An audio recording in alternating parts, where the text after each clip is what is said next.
Hi everybody, I'm Mike Garsko with SuccessToolChest.com and FindAMentor.com. Welcome to this week's Help Me Communicate, where I help you be a better communicator. This week I'm going to talk about selling yourself. Now you might say, I'm not a salesperson. I don't like salespeople. It's time to break that thought pattern. Because the truth is, we're all selling every day, all day long, as part of our human interaction process. Do you want to be a really good leader? You need to be a good salesperson. You have to sell people on your ideas of process and procedure to get them to do things right and the way you want them so that you can lead your team to successes. Are you looking for a new maid? Are you looking for a new pad? Are you looking for a new car? People think when I'm going to buy a new car, then I'm going to deal with a salesperson. Well, the truth is, what your intention is when you're wanting to get a new car is to sell the salesperson on the idea to give you the best possible deal and the best possible car for your needs. So you're selling even when you're buying. We're always selling. As humans and in our human interaction process, it's a 5-step process. I call it the HIP, the human interaction process. And what happens is we sense something with one of our 5 physical senses. We see or we hear something. And when we're connecting with other people, that's typically what are the senses? It's seeing and hearing. From that, we get a thought and a perception, or we get a feeling and an emotion. Sometimes the feeling comes before the thought. Sometimes the thought comes before the feeling. So we sense with our 5 physical senses. Then we get an emotion and a thought. And out of those first 3 parts of the HIT process, we derive an intention, and then we choose to act. In the intention part, we're wanting something. And our action is based on what we want. So when we want something, we're selling from somebody in a human interaction process. We're selling them on an idea. Now, for example, I want to go for a beer with a buddy. Hey, happy hour down at Jack's Grill, or special on coffees down at the coffee shop. Let's go for a coffee. What I'm doing is selling the idea on going for a coffee. Now, typically with friends and relatives and friends and people that we're close to, where the sales process happens so naturally and it's so easy because we do it all the time. We bring people into our mind, into our life that are like-minded. And so the selling process happens very naturally. We all like the same things with people in our networks, and that's why they're in our networks, because we have the same likes and dislikes. And so the selling process happens really naturally. We do it all the time, and we're mostly really successful at it. What happens when you're not successful at selling yourself or selling your ideas or getting what you want? That's when we get negative emotions and we get discontent and we lose our peace of mind. We get anxious, we get angry, we get frustrated. All that's as a result of not selling effectively, not getting what we want. And so we're all salespeople. Let's agree on that process. Now, we sell in that intention and action part of our human interaction process. How many interactions do you have in a day? That's how many times you sell in a day. Most of them are successful sales processes. And I'm here to help you today with those times when the sales process isn't successful, or you're worried about it being successful, getting what you want, getting a new job, getting a new mate, getting a new anything in life. Gotta sell. And so what's the best way to sell? Well, I've got lots of sales experience. I started my career selling myself. At the age of 18, I got a great job. I got a company truck, expense account, and a beautiful leisurely work on my own lifestyle. I was making as much money as most 30-year-olds at the time. I had to sell myself to get that job. At the age of 24, I got an industrial executive sales position where I had a company car, the expense account, all the good stuff, and access to the private corporate plane. I wanted to go on sales calls. I phone up the pilot, book the private company plane. How many people at 24 have access to the private plane? Most executive salespeople never get access to a private plane. I did that because I could sell myself, and because I became a good salesperson after learning techniques. Some of the most effective sales techniques I learned in a communications course when I learned the human interaction process. I realized that we're always selling. I built a cellular phone business from the trunk of my car to 3 stores and $3 million in annual sales over a 9-year period because I learned to sell. I made over 35,000 sales calls by the time I was 35 years old. And so I've become good at selling. So I use the Socratic sales method, and for the last 15 years I've been coaching, and I've developed a success sales formula, and I've adapted a little bit here to talk today about selling ourselves and our ideas versus selling a product and a service. But the program is the same. It's the same acronym. It's the Success Sales Program, and it's a 7-step program, and each letter in success is an acronym for one part of the process. So the first part of the sales process is to search inside, becoming aware of your own human interaction process. What do I want? Number one, when we're out there, become aware of what I want, and do that before acting out in any way. Become aware. So your first action is actually to become aware of your human interaction process, and specifically what you want. The second part of selling yourselves in a human interaction process is to understand. The U in success stands for understand the other person. Stephen Covey, in his 7 Habits of Highly Successful People, says, seek first to understand, then to be understood. All great leaders are good salespeople. Why? Because they're good at understanding their people, so they understand how to motivate them. They understand where they're coming from, and they adjust accordingly. So they qualify the person, and then they sell them. In the product and service sales process, that's what we're doing. We're qualifying to make sure that we have the right product for this customer. If we don't, we close that sale down quickly and don't waste the time on the rest of the sales process. Here, we're understanding the other person. Ask what their human interaction process is. They saw or heard something in this interaction, or something triggered a process in them. From that, they have a thought, they have a perception, they have a feeling, they have an intention, and they have a desire to act in some way. So find out that sense, thought, feeling, and intention in the second part of the process. Understand the other person. So the C in success, the third step in the success sales formula, is clarify. Use discovery questions. Understand clearly. Make sure you get it right. What the other person is going through, what's going on for them. And in this clarifying process, we begin what's called trial closing. We get the other person saying yes. In our contact communications program for conflict management and that kind of stuff, we talk about getting the other person to say yes 3 times in an interaction to help move towards resolving conflict. In the sales process, we're getting people, we're trial closing, we're getting them to give us affirmative yes times. And in this clarifying process, that's what we're doing. So what you saw, or the words you heard, were these, and they say yes. So you're clarifying to make sure you got it right. And in that, people feel understood, and they start to connect with you. And it makes it easier to sell. So these are what you heard. These are the words you heard. Am I correct? And this is your thought process when you heard those words. Am I right? Yes. And you felt these things, this is how you felt, or this is how you're feeling. Yeah, that's what's going on. And this is what you want. Yeah, that's what I want. So I've got them to say 4 yeses just by clarifying what their human interaction process is. That was my action. So my first step is to become aware of my hip. My second step is to seek to understand them, ask them what's going on in their hip. The third step is to clarify what's going on in their hip, and that's when I begin my trial closing. Now I'm clear on what's going on for them. Now I can decide to end the conversation here. We're not going any further. See you later. Bye. And that's part of the qualifying. And this isn't worth the relationship, or this interaction isn't worth it to me, so I'm going to move on. Or we go to the next stage, which is to connect, to find common ground. So success is search. You understand, see, clarify, see again, connect, find the common ground. How do you do that? Well, there's 2 places that you can find common ground. First of all, you found common ground in the clarifying by getting an understanding of what's going on for them.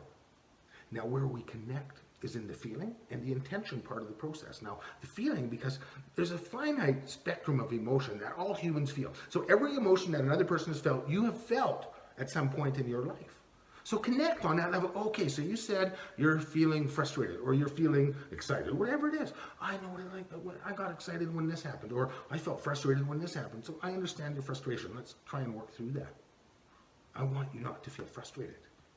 Okay, and back and forth with the human interaction process. Every time we talk, we're going through that 5-step process. It happens so fast, but often we just spit out our intention, or we just act according to our intention without clarifying what it is.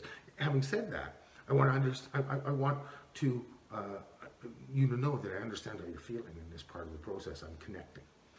Intentions. Now, back, I think it was May 23rd, I talked about underlying and overlying intentions. Well, everybody's underlying intention, and that's not the hidden intentions, where I'm trying to deceive somebody, not tell them what my true agenda is. The underlying intentions are all things good. Buddha said all people are basically good because he's referring to their underlying intentions, and they're based on two things: a desire to be liked or loved. Okay, we want to be liked, we want to be loved. Or two, a desire to share experience and love and joy. Or a desire to share and spread love. So all our intentions come from that. At work, we want to be liked. We want to do a good job. We want to feel like we're contributing. So it's basically a desire to be liked, to do good, to share good things. In a relationship with another person, we want them to like us. So all our intentions are based on those, either a desire to give and love or to receive love on different levels of all times. So get in touch with that underlying intention in the other person, what they want. And in a work situation, they want to do well. In a personal situation, they want to be liked, just like you want to be liked, just like I want to be liked. So get in touch with the underlying good intention and relate on that.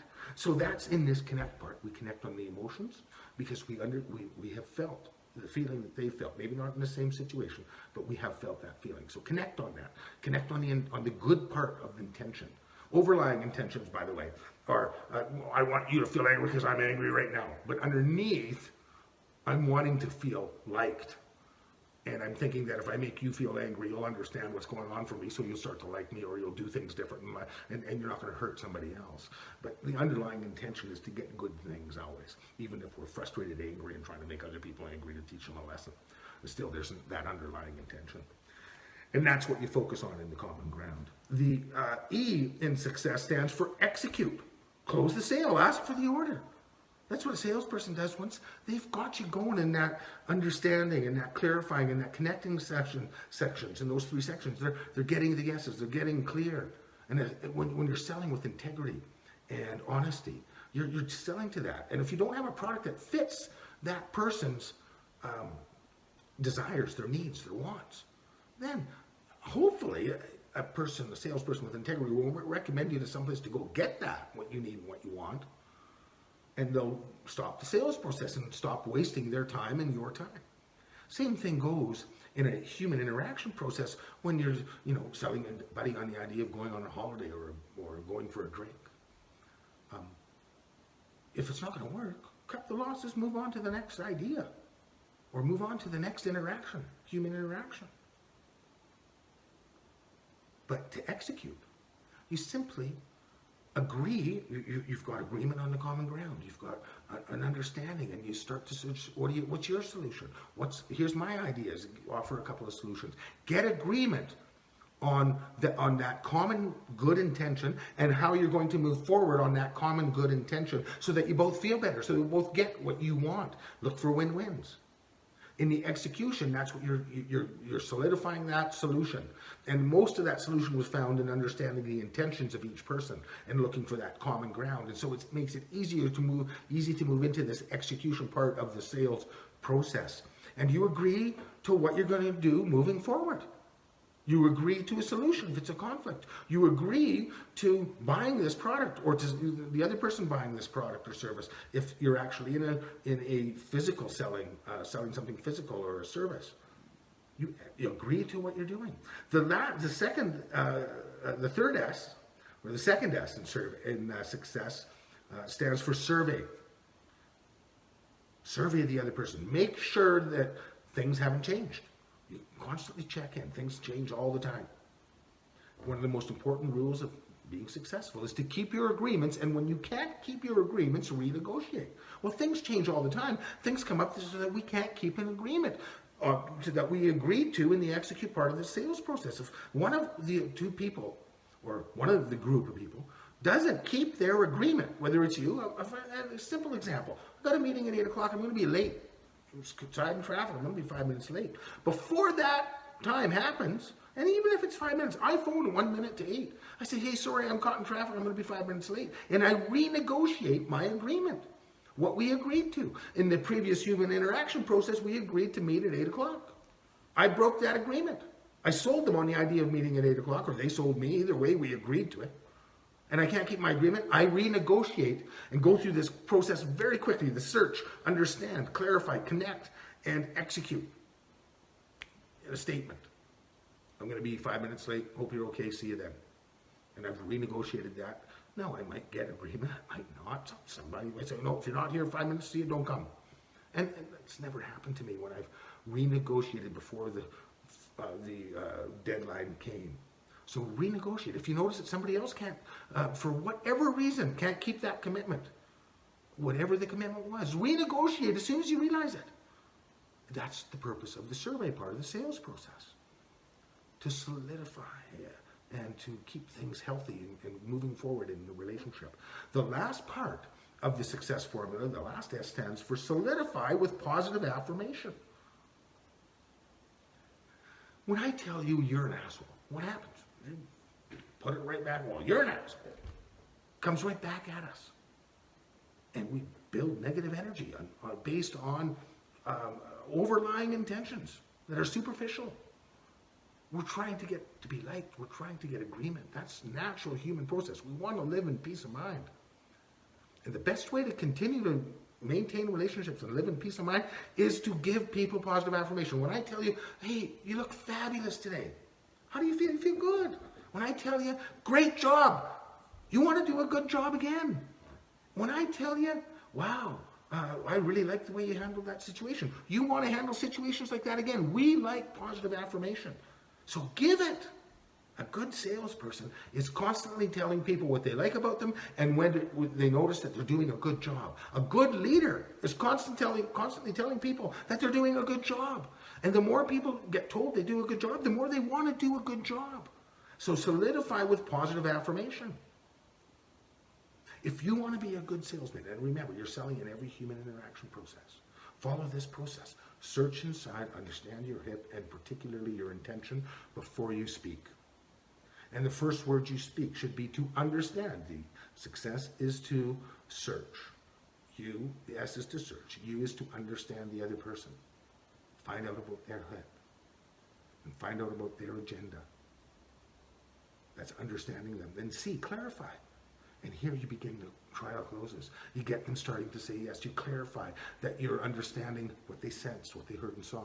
You're clarifying what their intention is. You're clarifying how they feel and what their thoughts are. And they're saying yes, and they feel more connected to you. And that's when you move into the common ground, the second C in success, using discovery questions.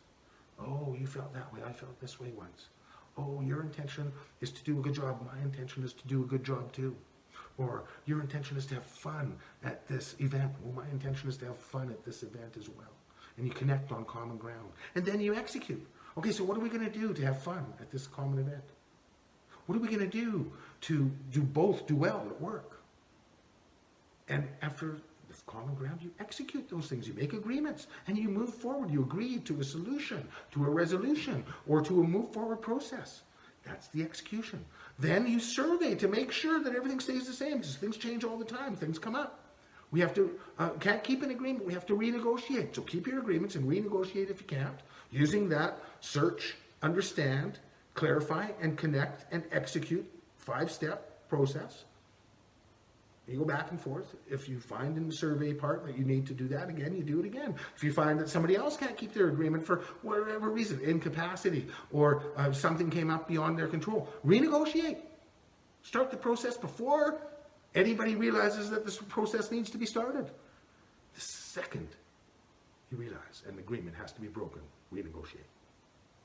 Even if you're going to be 5 minutes late for a meeting, phone, let them know, renegotiate.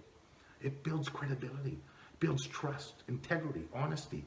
All of those things build when you renegotiate your agreements before you have to actually break them. That's the survey part. And solidify with positive affirmation. Tell people they're doing a good job. Tell them what you like about them. And tell yourself, too, while you're at it. We're interacting with ourselves all day long. So tell yourself what you like about yourself. Tell yourself what you're good at. Build your confidence. I hope you enjoyed today's Help Me Communicate. I hope that you become a little bit better salesperson in all of your human interaction processes all day, every day. I hope that this will help you get a new job or get a new mate or get a new friend or get what you want from your existing group. Next week, I'm going to talk about how to sell yourself to get that new job, how to prepare for your interview, and how to use that human interaction process, awareness, and discovery, and a discovery tool to help you get the job that you want. Please like our pages here on Facebook, like our blog at successtoolchest.com. All of our Help Me Communicate are posted at the blog, and there's a series, there's lots of them there from all year long. Like the ones that you like. Check out findamentor.com. Be a mentor in that area of life that you're really good at. Look for a mentor in that area that you want to improve at. And go out and make it an awesome week. Thank you for watching. Like all our pages, our Facebook pages, our blog pages, our websites, our YouTube channel. All of the Help Me Communicate are posted. Go out and make it an awesome day, and we'll see you next week for Help Me Communicate. Bye for now.